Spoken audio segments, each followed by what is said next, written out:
Israel সন্তানেরা কোথা থেকে বাইর হলো? প্রথমে একদম প্রথম থেকে মিশর থেকে বের হয়ে তাদের লক্ষ্য কোথায় ছিল? কনান দেশে। তাদেরকে লিড দিল কে? নেতৃত্ব দিল মোশি। মোশি নেতৃত্ব দিতেছে কিন্তু শেষ পর্যায়ে যে লিড দিল সেই যেতে হলো।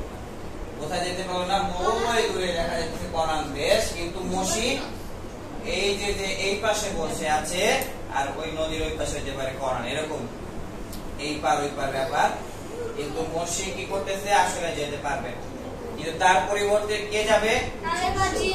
কালেব আর জিওশিয়া এখন লিড দিবে মোশির পরিবর্তে। হ্যাঁ, কিন্তু এই কনান দেশে ঈশ্বর আগে থেকে ঠিক করেছে, কিন্তু এখানে আগে থেকে কারা ছিল?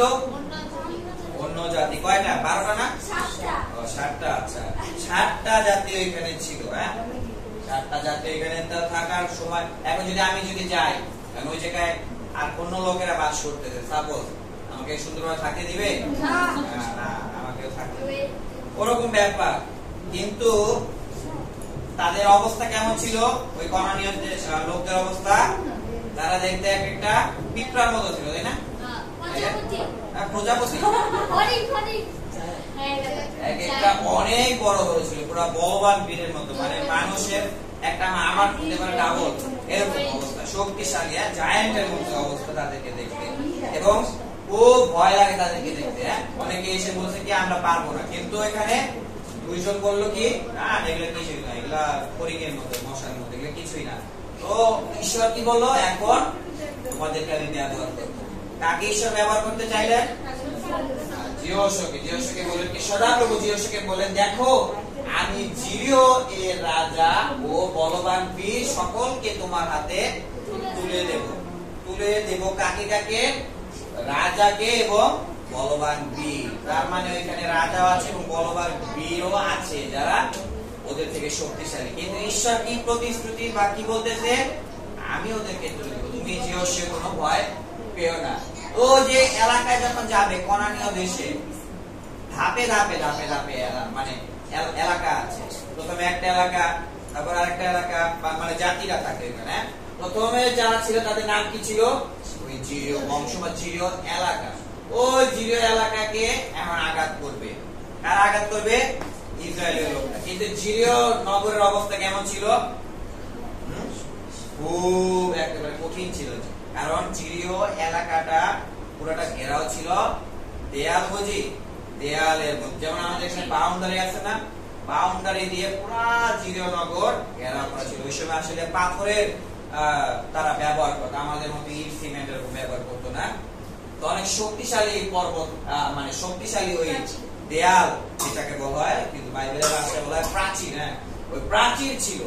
এখন ওই দরজা দিয়ে তো ঢুকতে পারবে না, তাহলে কিভাবে তারা যাবে? এটা নিয়ে তারা খুবই চিন্তিত ছিল। হ্যাঁ, কিন্তু ঈশ্বর কি বললেন? ঈশ্বর বললেন, এই জিরিয়র যে প্রাচীর দেখে সেটা কিছুই না, আমি সাহায্য করবা।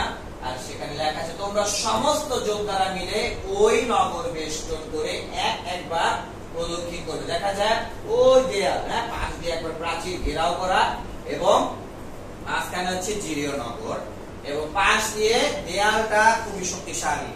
কিন্তু আমরা মানুষ হিসেবে পারি না, কিন্তু কে পারে?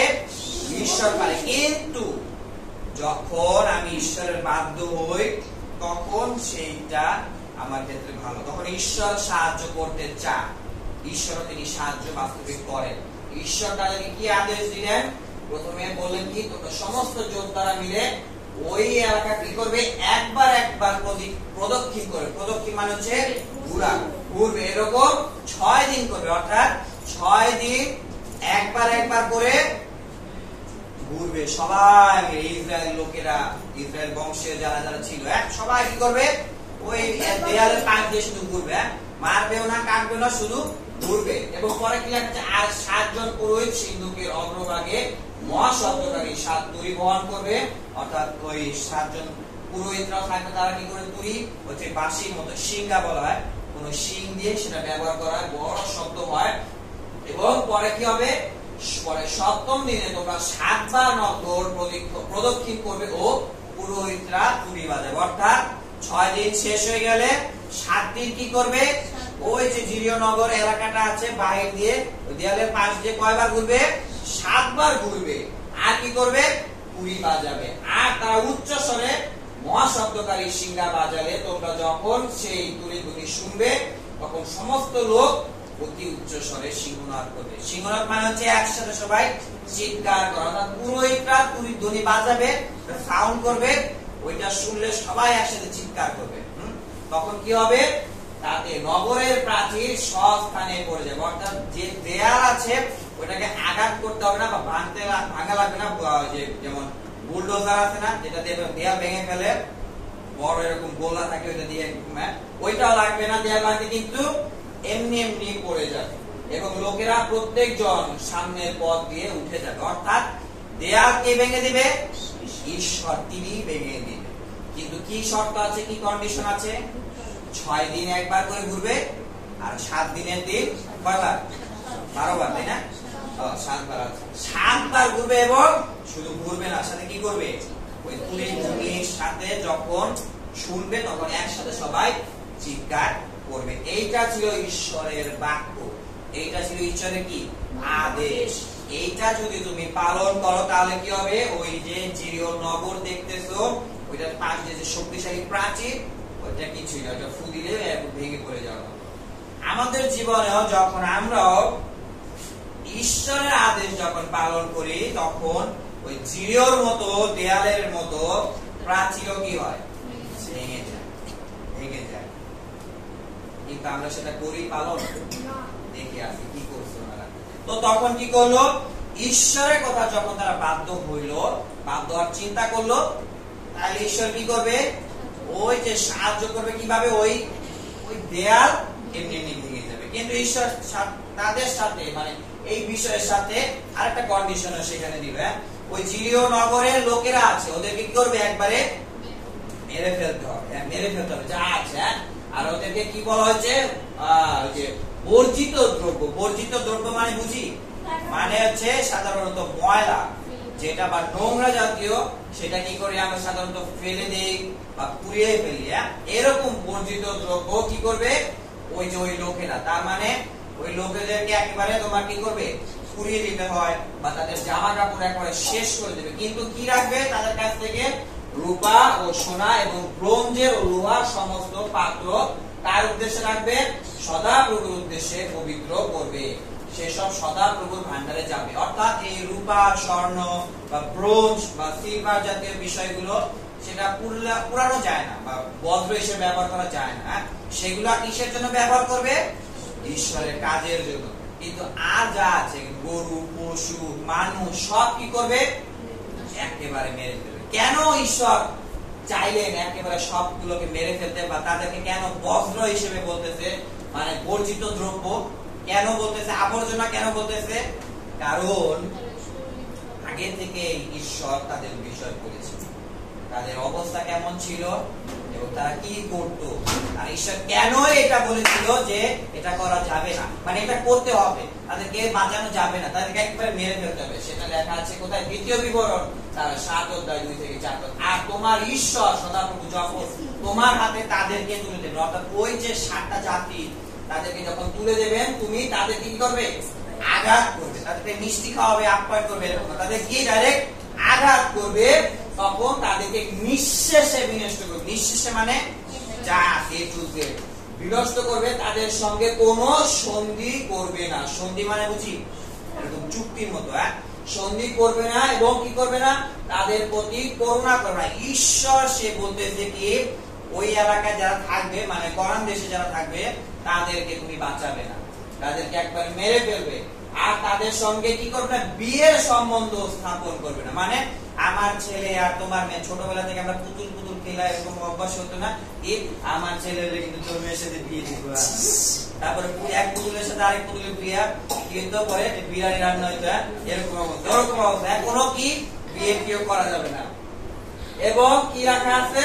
তুমি তোমার পুত্রকে তোমার কন্যাকে দেবে না, ও তোমার পুত্রের জন্য তার কন্যাকে গ্রহণও করবে না। মানে বিয়ে হবে না, ডাইরেক্ট কথা। তারপরে কেন? সে তোমার সন্তানকে আমার অনুসরণ থেকে ফিরাবে। কি করবে? মানে কেন বিয়ে দিবে না? তারা যদি ধনীও হয় তারপরও বিয়ে দিবে না। কারণ কি? কারণ যে সন্তান হবে তারা ঈশ্বরের পথ থেকে ওই পথে চলে যাবে। কারণ তারা বেশিরভাগ কি করতো এই লোকেরা? তারা ঈশ্বরের অবাধ্য হইত। দেখবো পরে কি কি অবাধ্য হইতো তারা। আর তারা অন্য দেবতাদের সেবা করত। ঈশ্বর আসল দেবতা যে রয়েছে সর্বশক্তিমান ঈশ্বর, তাকে ছেড়ে ওই দেখা গেছে ডুপ্লিকেট দেবতাকে পূজা করতেছে তারা। যেমন আসল ডিম আছে, প্লাস্টিকের ডিমও আছে। আসল চালও আছে, নকল চালও আছে। এখন আমি কোনটা খাবো এটা আমার ব্যাপার না। প্লাস্টিকের চাল খাবো, খাও তোমার ব্যাপার, খাও। ডাক্তারের কাছে তুমি দৌড়াবে, আমার কি? না না না, আরেকজন বলতেছে না আমি প্লাস্টিকের ডিমই খাবো, খুব ভালো খাই, খাও, আমার কি? তোমার সমস্যা হয় পরে, একই বিষয়। তো যাই হোক, পরে এটা যদি করো তোমরা, যদি বিয়ে করে ফেলো, তাহলে কি হবে? ঈশ্বর তিনি কষ্ট পাবে। তাই তোমাদের প্রতি সদা প্রভুর ক্রোধ প্রজ্বলিত হবে। যদি তোমরা সেটা করো তাহলে ঈশ্বর কি করবে? রেগে যাবে। তখন ঈশ্বর মারবে এবং তিনি তোমাকে শীঘ্রই বিনষ্ট করবে। মানে খুব তাড়াতাড়ি। ঈশ্বর আর দেখবে না তুমি কে, তুমি অমুকের বংশ, না তুমি দেখতে সুন্দর, নাকি তোমার সুন্দর চুল আছে, নাকি তুমি ভালো মেকআপ করতে পারো না। তুমি যদি ঈশ্বরকে অমান্য করো, ঈশ্বরের বাক্য যদি অবাধ্য হও, তাহলে তুমি যেই হও না কেন, তুমি খুব দেখতে সুন্দর, ভালো স্মার্ট, একবারে ইনটিন করে বা জামা কাপড় সুন্দর করে মেকআপ করো, তাও ঈশ্বরের কিছু হবে না। কারণ তুমি ঈশ্বর অবাধ্য। কেন এই লোকদেরকে বলা হচ্ছে এরকম বিষয়? তাদের কাজ কি ছিল? তারা কি করত? এই লোকেদের কাজ ছিল আর তোমার বংশজাত কাউকে মোলক দেবতার উদ্দেশ্যে আগুনের মধ্য দিয়ে গমন করাবে না। এরা কি করত? ওই দেবতা, মোলক দেবতাকে বাচ্চা দেওয়ার জন্য, বা ছোট বাচ্চা, জানি না কয় মাসের হতে পারে, 2-3 মাস বা একটু বেশি, ছোট বাচ্চা ওইটা কি জীবিত ভাবে দিয়ে দিত বলি হিসেবে, মানে পুড়িয়ে দেওয়ার জন্য। এরকম ছিল এই লোকেরা। তাই ঈশ্বরের বিরুদ্ধে তারা কি করতেছে? বাধ্য হইতেছে, বেশি বেশি আর পাপ করতেছে। এই প্রথম পাপ কি ছিল? তারা কি করতেছে? মূর্তি পূজা করে নর হত্যা করতেছে। মানে হচ্ছে মানুষে মেরে ফেলতে, 10 আজ্ঞা নর হত্যা একটা দেখি। তারপর তারা কি করতেছে? এবং তোমার ঈশ্বরের নাম অশুচি করবে না। ঈশ্বরকে তারা পবিত্র বলে মান্য করতেছে না। 10 আজ্ঞায় লেখা আছে না, কয় নাম্বার পদ? আমার দিকে তাকাই। আর শুক্রবার দিন মুখস্থ হয়ে গেছে আমি মনে করছি এতদিন করতে করতে। যাই হোক, আমি সদাপ্রভু এবং স্ত্রীর মতো, এটা ভালো শুনবো, স্ত্রীর মতো পুরুষের সঙ্গে সহবাস করবে না, তার ঘৃণার কর্ম। অর্থাৎ মানে হচ্ছে স্বামী স্ত্রীর যে সম্পর্ক, সেটা তুমি স্বামী স্বামী মিলে করবে না। মানে বুঝতে পারছি? এটাকে এক কথায় বলা হয় গে বা লেসবিয়ান। অর্থাৎ স্বামী স্বামী বিয়ে বা ছেলে ছেলে বিয়ে আর মেয়ে মেয়ে বিয়ে। কিন্তু ঈশ্বর কি বানালো? আদম বানাইছে, হওয়া বানাইছে। কিন্তু ঈশ্বর বানায় নাকি? আদম বানায় নাই, বা হওয়া বানায় নাই। এটা কোন দিক থেকে চলে যেতেছে? ঈশ্বরের ব্যভিচারের দিকে চলে যেতেছে। এবং কি করবে না? আর তুমি কোন পশুর সঙ্গে শয়ন করে নিজেকে অশুচি করো না। অর্থাৎ পশুর সাথেও তুমি শারীরিকভাবে সম্পর্ক করো না। এটা ছিল ওই লোকদের কাজ। মানে করণীয় যারা বাস করতেছিল তাদের কাজ। মানে পশুর সাথে তারা শারীরিক সম্পর্ক করতেছিল এবং পশুর সঙ্গে সম্মুখে দাঁড়াবে না। এই সব সহবাস নিয়ম বিরুদ্ধে, এটা ঠিক না।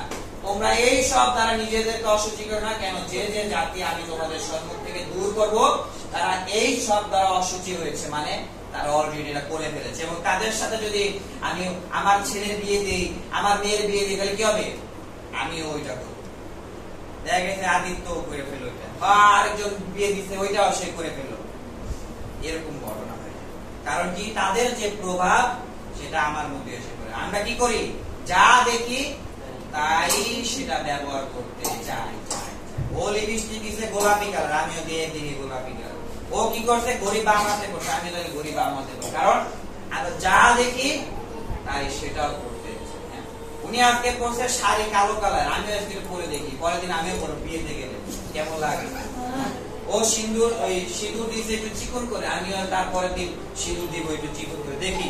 কারণ আমাদের অবস্থা কি? যা দেখি তাই সেটা করতে। প্রভাব একই রকম খারাপ দিকও আছে। মূর্তি পূজা করতেছে, ও করতেছে, আমিও করে দেখি কেমন। তাই ঈশ্বর কি বলছে? ওদেরকে ডাইরেক্ট মেরে ফেলো। কারণ ঈশ্বরের বিরুদ্ধে তারা পাপ করতেছে এবং ঈশ্বর ব্যবহার করতেছে কাদেরকে? ইসরায়েলীয় লোকদেরকে। তো যখন তারা একেবারে চিৎকার করলো একসাথে, ওই জিরিও নগর যে প্রাচীর ছিল, দেয়াল ছিল, 7 বার ঘুরলো, ওই তুরি দড়িয়ে হইলো, ও করে শব্দ করলো, জানলা একসাথে বাজে, তখন তারা কি করলো? একসাথে চিৎকার করে কি হলো? ওই জিরিও যে প্রাচীর ছিল ওটা অটোমেটিক ভাবে ভেঙে পড়ে গেল। এবার পড়ে গেল, পরে পুরো একটা তুরি বাজানোর সঙ্গে সঙ্গে লোকেরা সিংহাত করলো। আর লোকেদের তুরির ধ্বনি যখন অতি উচ্চ স্বরে সিংহাত করলো, তখন প্রাচীর সব স্থানেই পড়ে গেল। প্রাচীর যেটা দাঁড়িয়ে ছিল এতদিন, ভূমিকম্প হইতেছে কিছুই হয় না, টর্নেডো হইতেছে কিছুই হয় না, বৈশাখী ঝড় হইতেছে কিছুই হয় না, কাল বৈশাখী হইতেছে কিছুই হয় না, দাঁড়ায় আছে। কিন্তু শুধুমাত্র চিৎকারের উদ্দেশ্য, চিৎকার করবো বা চিৎকার উদ্দেশ্য নিয়ে সবাই একেবারে তুরিধ্বনি হইতেছে, চিৎকার করবে। তখন কিভাবে ভেঙে গেল? কারণ এটা ঈশ্বরের আদেশ ছিল, এবং সেটা ভেঙে একেবারে চুরমার।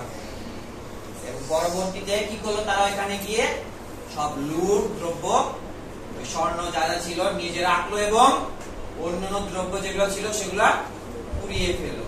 কিন্তু পরবর্তীতে একটা জাতি শেষ হয়ে গেল, জিরিও। তারপরে দ্বিতীয় নাম্বার জাতি কি ছিল? দ্বিতীয় এলাকার নাম কি ছিল? হ্যাঁ, বুঝলাম না। অতএব লোকদের অনুমান, দ্বিতীয় নাম্বার এখনো পাই নাই উত্তর, তার মানে মনে নাই। যাই হোক, অপেক্ষায় রইলাম, দেখি দ্বিতীয় নাম্বারটা কি। তারপরে তারা দ্বিতীয় নাম্বার এলাকায় এখন কি করবে? আক্রমণ করবে। প্রথম এলাকা ছিল খুব শক্তিশালী, কিন্তু দ্বিতীয় এলাকাটা ছিল অত শক্তিশালী না। তাই তারা কি করলো? চিন্তা করলো, প্রথমটা পেরেছি, দ্বিতীয়টা তো ব্যাপার, চুটকি মেরে চলে যাবে। তাই তারা ঈশ্বরের কাছে আর কি করলো না? সাহায্য চাইলো না। তারা নিজেরা কি করলো? গর্ব করার চেষ্টা করলো। কি করলো? গর্ব করার চেষ্টা করলো এবং নিজেরা গেল যুদ্ধে। গিয়ে কি করলো? তারা ঠাস করে মাইর খেলো। দেখি 3000 জন সেই স্থানে যাত্রা করলেন, কিন্তু তারা অয়ের লোকদের সম্মুখ থেকে পালিয়ে গেল। দ্বিতীয় এলাকার নাম কি? অয়। এবং ওই এলাকার লোকদের থেকে পালিয়ে যাওয়ার কথা না, কারণ জিরিওর মতো যে প্রাচীর ছিল ওইটা অনেক উঁচা ছিল এবং ওইটা অনেক বড় এলাকা ছিল, কিন্তু অয় নগর ছিল সামান্য। কিন্তু এখানে কতজন নিয়ে গেল? 3000 লোক। এবার অয়ের লোকদের তাদের মধ্যে প্রায় 36 জনকে আঘাত করলো, মানে ইসরায়েলীয়দের 36 জনকে মেরে ফেলেছে। কারণ তাদের কি ছিল? গর্ব ছিল। আমি পেরেছি, এটা আগে পেরেছি, এটা কোনো ব্যাপার না। আমাদের মাঝে মধ্যে এরকম গর্ব হয়ে যায়। যেমন কি গর্ব হইতে পারে? রান্না বান্না গর্ব হইতে পারে, আমি রান্না বান্না ভালো পারি, এটা গর্ব হইতে পারে। তারপর কি হইতে পারে? যেমন ভালো খেলাধুলা, এটা গর্ব হইতে পারে। কিন্তু ধরুই যদি আমি খেলতে যাইতেছি, হঠাৎ ঠাস করে পড়ে গেলাম, আমার পাড়া ছিল, তখন কি হবে? রান্না করতেছি, তেল দিলাম, ওই তেল একেবারে পানি ছিল, যার কারণে হুশ করে মানে ফুটে আমার গালে লাগলো বা হাতে লাগলো, তখন কি হয়? গর্ব শেষ হয়ে যায়। একই রকম বিষয়, তাদেরও গর্ব শেষ হয়ে গেল। এবং সেখানে একজন লোক ছিল যে ঈশ্বর কি বলেছিল? সব বজ্র আছে, ওগুলো কি করবে? পুড়িয়ে ফেলবে, আর স্বর্ণ টর্ণ সব নিয়ে আসবে।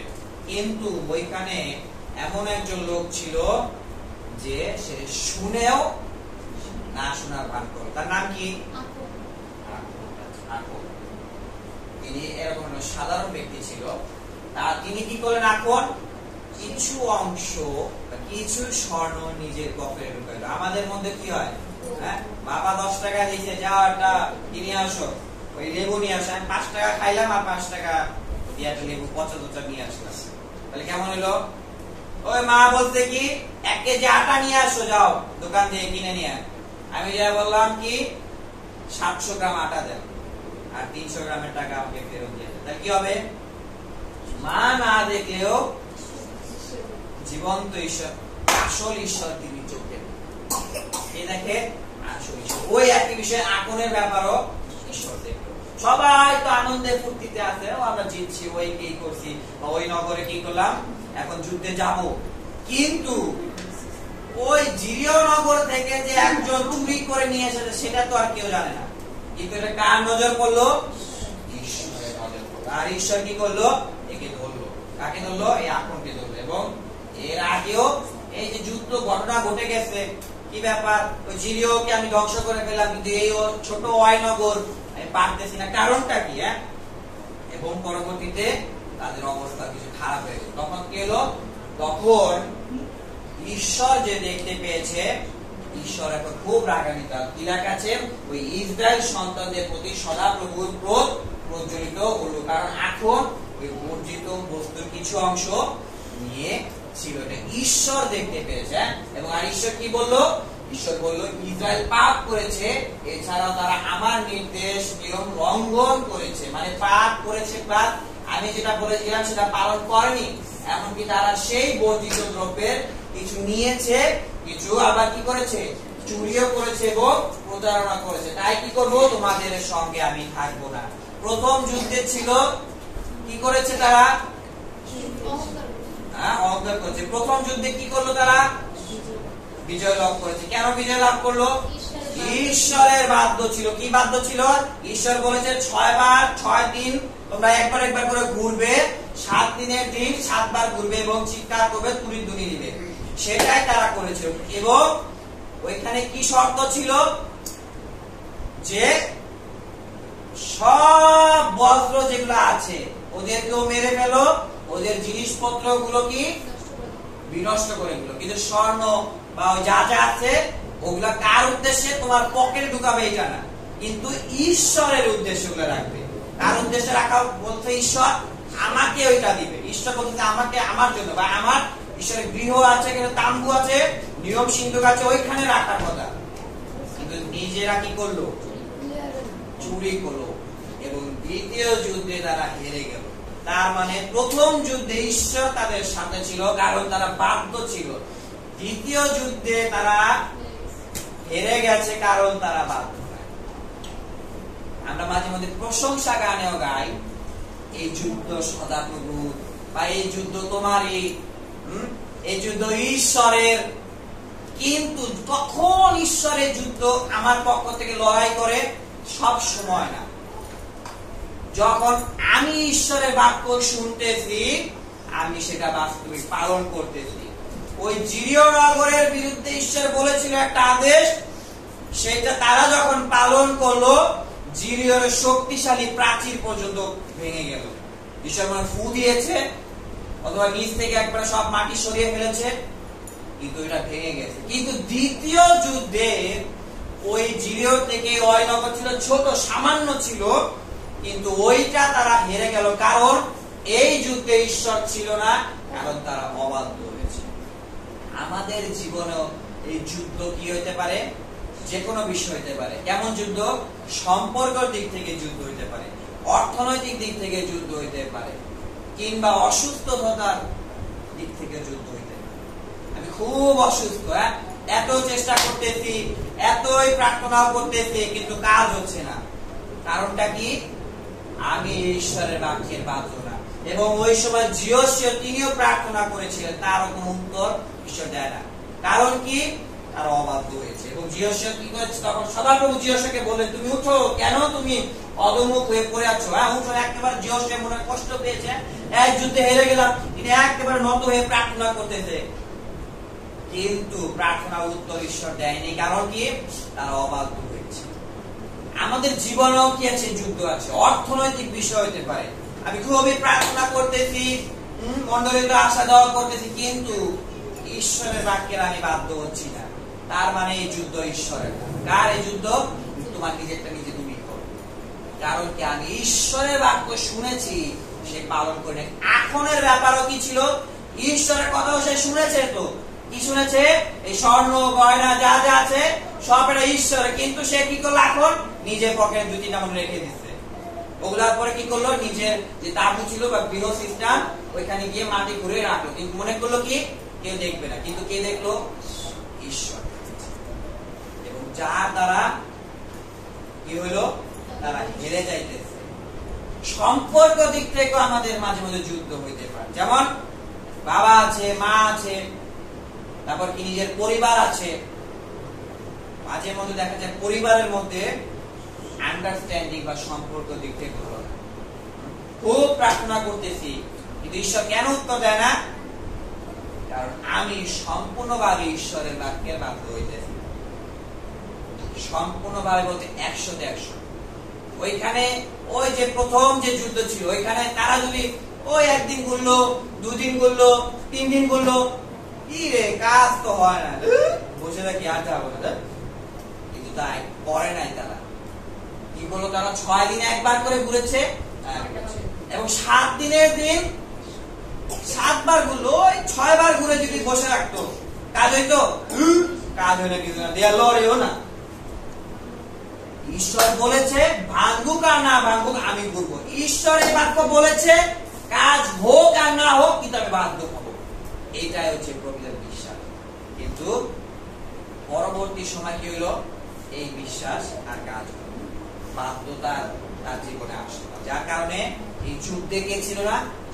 ঈশ্বর ছিল না। কিন্তু এখন কি করলো? এখনের অবস্থা কি ছিল? তিনি কি করেছিল? লোভ করেছিল। ওই তার বিরোধে কি ওই টাকা বা স্বর্ণ কিন্তু বের করা হইতেছে। তার মানে তার লোভের জন্য সমস্যা। আমাদের জীবনে কি আছে? এরকম লোভ আছে, ছোট ছোট বিশাল লোভ আছে। ছোট থেকে লোভ শুরু করতে করতে বড় বড় লোভ হয়ে যায়। কিন্তু ঈশ্বর পরবর্তীতে কি বলেন? উঠো, লোভদের পবিত্র করো, তোমাদের মধ্য থেকে সেই বর্জিত বস্তু দূর না করলে আমি তোমার শত্রুদের সম্মুখে দাঁড়াতে পারি না। এই বর্জিত বস্তু কোথায় আছে? আগুনের মধ্যে। এখন আমার মধ্যে কি আছে? আমার মধ্যে সেই বর্জিত বস্তু আছে, সেই পাপ আছে। কিন্তু পাপ না সরার অবাধ্যতা আছে। অবাধ্যতা যদি না সরাই, প্রতিদিন একই অবাধ্যতা হইতেছে। তার মানে ঈশ্বর বলতেছে কি আপনাকে, আমাকে বলতেছে কি ওটা সরাও, ওটা সরাও। ওটা না সরালে আমি কিভাবে কাজ করব? কিভাবে ওই জিরিওর যে পাহাড়ের মতো যে দেয়াল ছিল ওটা কিভাবে ভাঙবো? না না না, ওইটা আমার মধ্যে, আমারটাই থাকবে, আমারটা আমার মধ্যে থাক। তখন ঈশ্বর কি বলবে? আচ্ছা ঠিক আছে, তোমার ওই পর্বত, ওই দেয়াল, ওই সমস্যা তোমার কাছেই থাক। একই রকম বিষয়। তাই প্রভু যিশু কি বলেন? আর তোমরা কেন আমাকে হে প্রভু বলে ডাকো, অথচ আমি যা বলি তাই করো না। উনি কি করতেছে? ওই মোবাইলে কথা বলতেছে। মোবাইলে ওই পাশে যিনি আছে, এরকম আমরা অনেক সময় জিজ্ঞাসা করি না, তুমি খেয়েছো? উনি খায় না, কিন্তু আমি কি বলি? হ্যাঁ খেয়েছি। এটা কি হইলো? একই রকম বিষয়। আপনি যিশুকে ভালোবাসেন? হ্যাঁ ভালোবাসেন, তো প্রতিদিন মন্ডলীতে যাই। ও ঠিক আছে, আজকাল দিলাম। বাক্য পালন করেন? মাঝে মধ্যে দুই একটা সমস্যা। একই রকম বিষয়। তার মানে কি আছে আমাদের বিষয়? এখন অবাধ্যতা। ঈশ্বরের বাক্য বলে কি? জোহর লেখা, যে ব্যক্তি আমার আদেশ সমূহ পেয়ে সেই সব যা আছে সব 99টা 100টা 100টা মানে 100 সব পালন করে, সে আমাকে প্রেম করে।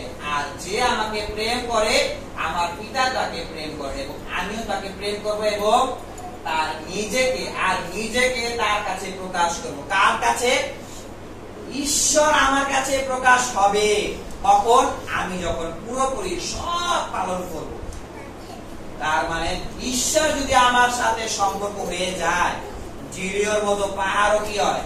উড়ে যায়, ধ্বংস হয়ে যায় সব। ঈশ্বর যদি আমার কাছে প্রকাশ করে, তাহলে আমার কিসের ভয়? অর্থনৈতিক দিক থেকেও ব্লেসিং এসে পড়ে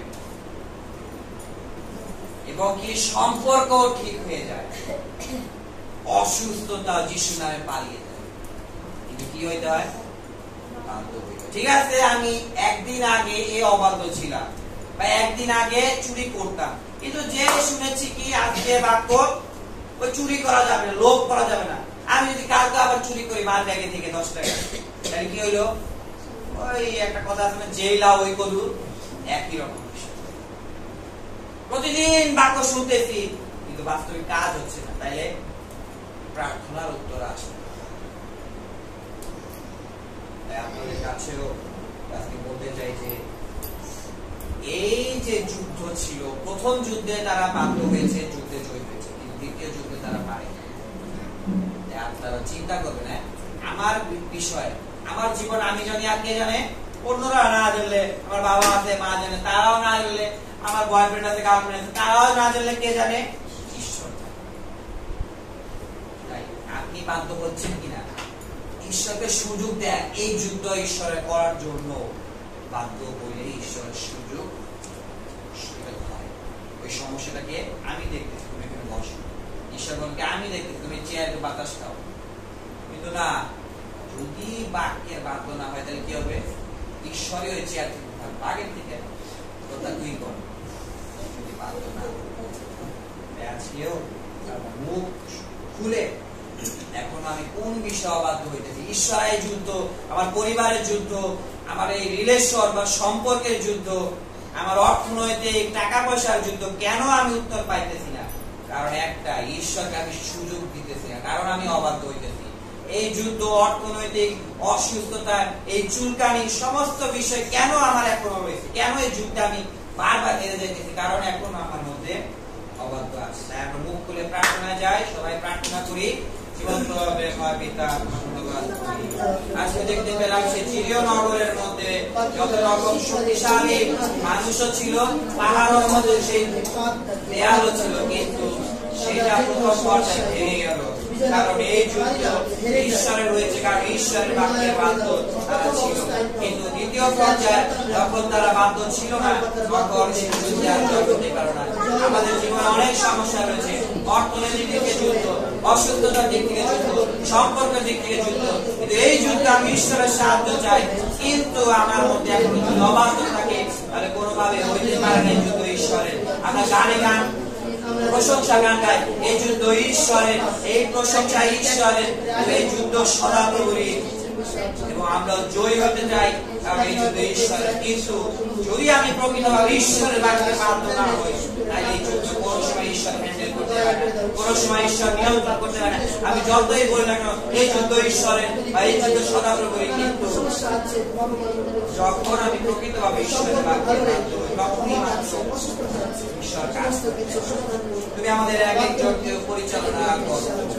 সেই আগমনের জন্য সে লোভ করেছিল বলে এই সমস্যায়, যখন সে চুরি করলো সমস্যা এসে, আমরা বাক্য শুনি, বাক্য যেন বাস্তবিক পালন করতে পারি। তুমি পরিচালনা করতে পারো।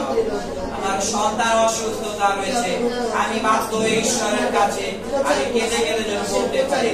আমার পরিবারের অর্থনৈতিক সমস্যা রয়েছে, আমি যদি ঈশ্বরের বাক্যের বাধ্য হয়ে যেন চলতে পারি। আমার মধ্যে সে সম্পর্কের দিক থেকে এখনো সমস্যা রয়েছে, আমি যেন জীবন্ত ঈশ্বরের বাক্যে বাধ্য হইতে পারি এবং সেভাবে যেন চলতে পারি। তুমি সাহায্য জীবন্ত চিরমঙ্গলময় প্রেমময় পিতা, তোমার ধন্যবাদ করি। আমাদের জীবনেও সে অনেক কঠিন কঠিন যুদ্ধ রয়েছে, অর্থনৈতিক দিক থেকে যুদ্ধ, টাকা পয়সার সমস্যা রয়েছে, অসুস্থতার সমস্যা রয়েছে, অসুস্থতার দিক থেকে যুদ্ধ, সেই চুলকানির বিষয়ে যুদ্ধ, এমনকি সম্পর্ক দিক থেকে সে যুদ্ধ রয়েছে। যখন আমরা ঈশ্বরের প্রকৃত বাধ্য হই, তখনই শুধুমাত্র এই যুদ্ধ ঈশ্বর কাজ করে থাকে।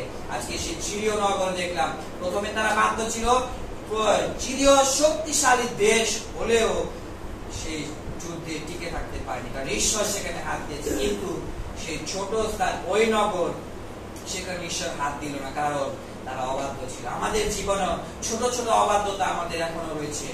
আমরা যদি একই রকম অবাধ্যতা না হই, বাক্য শুনতেছি, বাক্য যেন পালন করতে পারি। আমার মধ্যে সেই লোভ আছে, আমার মধ্যে সেই চুরি করার বিষয় রয়েছে, আমি যেন সেগুলো বাদ দিতে পারি। তুমি আমাদের এক একজনকেও সেই পরিচালনা করো, সাহায্য করো। ঈশ্বরের সন্তান হিসেবে, ঈশ্বরের প্রকৃত সন্তান হিসেবে, ঈশ্বরের আসল সন্তান হিসেবে আমি যেন বাধ্য হইতে পারি।